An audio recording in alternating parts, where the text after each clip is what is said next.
महायुती सरकारच्या मंत्रिमंडळाच्या पहिल्याच विस्तारात रविवारी रायगडला आदिती तटकरे आणि भरत गोगावले यांच्या रूपाने 2 मंत्रिपदे मिळाली आहेत।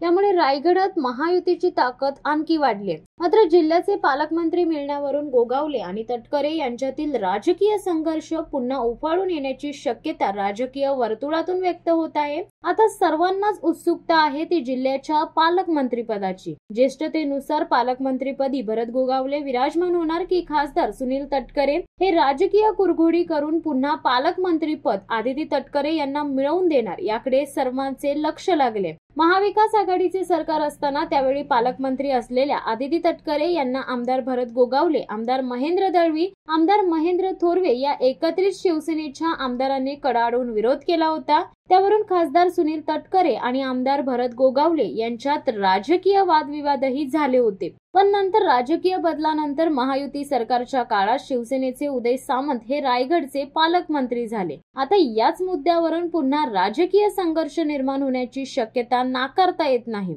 शनिवारी नागपूर येथे राज्य मंत्रिमंडळाचा शपथविधी पार पडला। त्यामध्ये मागील सरकारात राष्ट्रवादी अजित पवारांच्या आदिती तटकरे या महिला बालकल्याण मंत्री विभागाच्या मंत्री होत्या। त्यांना पुन्हा मंत्रिमंडळात स्थान देण्यात आले आहे। तर मागील 2.5 वर्षापासून मंत्री बनवण्याचे स्वप्न पाहणाऱ्या शिवसेना शिंदे गटाचे आमदार भरत गोगावले यांनाही मंत्री करून त्यांची स्वप्नपूर्ती करण्यात आली आहे। आतापर्यंतच्या रायगडच्या राजकीय इतिहासात प्रथमच 2 कॅबिनेट मंत्रीपदे जिल्ह्याला मिळाली आहेत। या 2 मंत्र्यांमुळे रायगडच्या विकासाचा मार्ग आता खुला झाल्याची प्रतिक्रिया सर्व स्तरातून व्यक्त होत आहे।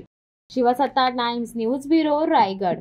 दे धडक बेधडक वृत्त देणाऱ्या आपल्या शिवसत्ता टाइम्स न्यूज चॅनलला लाल बटन दाबून सबस्क्राईब करा आणि बेल आयकॉनला क्लिक करायला विसरू नका।